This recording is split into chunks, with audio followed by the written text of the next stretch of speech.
Your self-image is what literally makes you act like you. If you have a poor self-image, you'll never consistently outperform that bad self-image. So if you constantly see yourself in this negative light, you identify with these bad things, these bad habits, bad traits, and you just know them to be part of who you are, your self-image, you identify with them, then you're gonna obviously be doing them. But the good thing here is that you can use that to your advantage. You can optimize your self-image to where you see yourself as somebody who does the good things, and you'll relate to those things, and you'll be somebody who does those, and you'll see yourself as somebody who doesn't do the bad things, so you won't be doing them. It takes a long process, but if you can trick yourself and really use it to your advantage, then it goes a long way. Because at the end of the day, your self-image, the reason you are who you are, is through your past experiences, the things that you've done, and the things you believe about yourself are through constant, reoccurring imprints you've gone to your own self-image. So with that whole concept in mind, if you want to change your current self-image, you have to bombard yourself. Just continuously do the things you want to be doing, and you have to basically use that same idea of the imprints, the experiences. You have to constantly bombard yourself with positive imprints, things that you want to be doing, and the more you do it, it's basically like forming a new habit. Whenever you form that new habit, you identify with it, and you start seeing yourself as somebody who does that thing. Like, if you look at me, whenever I was 16 years old, I didn't work out yet, I never went in the gym once. But now, over the years that I've gone to the gym so much, I see myself, I identify as being somebody who works out, who goes to the gym, who's in shape. Because I've done it so much over the years, it's imprinted onto me. It's imprinted on my self-image. So that's what I see myself as, if that makes sense.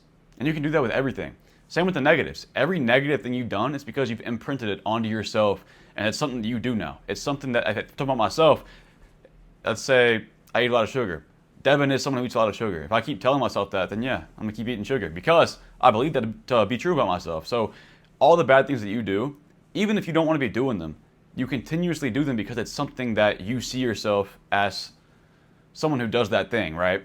So the best thing you can be doing is to remove that internal dialogue you have, like the voice in the back here that's always talking to you, that makes the decisions really. It's what's kind of your driving factor. It's what you think you are. Remove the negative voice in your head and never talk about the things that you don't want to be seeing in your life. And at the same time, affirm the things that you want to see come to fruition in your life. So if you're somebody who's been wanting to get in the gym, just keep telling yourself you're gonna be like you're the guy who will get in the gym. You're the guy who eats healthy. You're the guy who wants to get in shape. You tell yourself that instead of being in your head thinking, "Oh, I'm out of shape. I'm not somebody who goes to the gym." If you tell yourself you're not somebody who goes to the gym, then why would you ever go to the gym? Because you believe you're somebody who wouldn't do it. So I'm using the gym as an example. You can use it for anything. If there's something you want to start doing, you have to tell yourself you're the type of guy to do that thing. You're the type of guy who wants to be better. You're the type of guy who sets out to do the things that will make you better, rather than being in your head telling yourself, "Oh, I'm just a lazy person." If you tell yourself you're lazy, of course you're going to be lazy. You got to not say things that you wouldn't want for yourself. If you're identifying with something that you don't want, then it's going to be imprinted on your self-image because you keep telling yourself that. Repetition is like one of the biggest keys for anything self-development related, right? If you're doing something and you repeatedly do it, repetition, you're getting reps, then it's going to be part of you. It's going to be part of who you are. Same with the bad things. You keep repetitively telling yourself something, you're going to believe it. Like, give you an example back in high school. I've told the story before. Me and my friends, we used to all really kind of bully each other in a sense, and that's part of being friends, right? But we took it really extreme, and there was something that a lot of my friends, we would really mess with this one kid and do the same thing that I'm about to say. But in my own life, something that happened with me, my friends basically my nickname was just ugly. They would just call me ugly. So hearing it, even just hearing things from other people, hearing the repetition makes you believe it. So like all of high school, I believed this, like, dude, I'm just fucking ugly.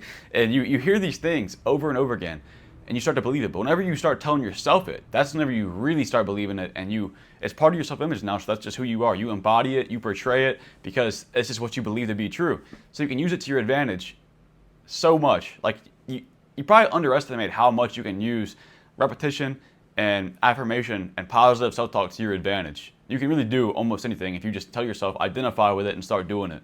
So the real theme of this video is more of the affirmations, but using the affirmations to help positively benefit your self-image and how you see yourself, to really be more a confident version of yourself, and to just really be able to tackle the goals that you want and that you have set for yourself by identifying with them and making them part of who you are. So one of the biggest things you can do, and something I do in my own life that really helps a lot to really take control of your own self-image, is by telling yourself whenever you do something good, that's just like me. Each time you perform at your best or you make a really good decision, just tell yourself, you can say it out loud or just say it in your head, I say it in my head, that's just like me. Just tell yourself, that's just like me.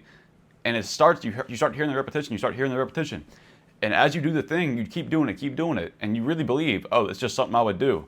So you don't even question it. Like, oh, it's just like me to do that. It's just like me to wake up and meditate. That's just like me to go to the gym and get a good workout in. That's just like me to go talk to that stranger, have a good conversation, maybe make a new friend. That's just something I would do. It's just like me. We want to affirm these things to ourselves, so we start believing it. Through the repetition, we start believing it. We're telling ourselves we do the good things. That's just like me to eat and train like a world-class athlete. You keep telling yourself that. Just repeat it and do it every day and watch what happens. So you might be thinking, what do I do whenever I inevitably fall short of the goals that I set for myself and I do something that I wouldn't want to identify with, something that would negatively impact me? So think of the moment right before you made that bad decision. If we're using a bad diet, eating something sugary, for example, I would think back to me in that moment, my thought process, what led me to eating that? There's pretty much always a single moment that led you to listening to like your inner demon, right? The inner negative voice, the thing that's trying to convince you to do the bad thing. There's almost always a single moment that it comes down to. We just need the wisdom and discipline to look for it. And usually after you make that one decision, it spirals into something like a bunch of negative choices. That one bad decision spirals to a bunch of negative ones. Maybe it continues for a couple of days. Maybe it's just that one. Maybe you continue doing something a little bit after. But eventually, you might cycle back and you realize, okay, I got to stop doing this. Instead of shaming yourself and thinking of all the negative choices you made and just really sitting there and like sitting in it, thinking about it over and over again, that's the repetition. Instead of doing that and feeling bad about yourself, tell yourself, that's not like me. You use that moment to get better instead of getting worse, instead of identifying with it. You're using that moment to tell yourself, that's not something I would usually do, that's not like me. And then doing that, you're gonna, again, and reinforce that self-image of being somebody who doesn't do that thing. So the next time you might do it again, but you do it again, you say, that's not like me. You keep telling yourself that that's not like me, that's not like me. And eventually you're just gonna stop doing it because you're gonna see it and you're gonna be like, oh, that's not something I do. And you won't even have that initial single moment thought that I was talking about a second ago. So whenever you actually look back at that single moment that I was talking about and you tell yourself that's not like me, you want to imagine how things would have played out if you made the positive decision.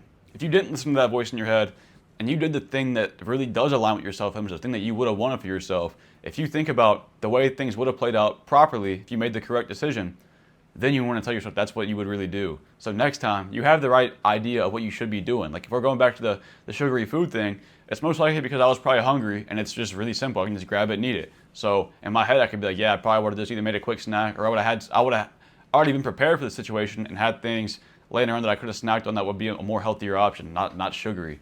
It's small things like that, right? And that's just a obviously sugary example. It's more portrayed to my life because that's something that I don't necessarily struggle with, but it's something that I do go into every now and then, and I gotta realize that's not something that I do. That's not that's not a habit that I want. And I've had periods where I'll cut it out for months and months and months. Then I'll have periods where I'll binge a lot. So I gotta tell myself that's not like me. That's not something I do. And I'm a lot better at it now than I used to be. So it's gradually just leaving my identity. It's not. I don't like sugar. I don't eat sugary stuff. Right? It's not part of me. What can I say? I don't like sugar. I follow a good diet. You know, I'm a proper athlete. Right? But you do things like that, you'll seriously enforce a very solid self-image, and you'll be so much more confident, right? If you can knock out all the things that you view negatively about yourself, why would you not be confident, right? It doesn't matter how you look, it's how you portray yourself, how you think about yourself.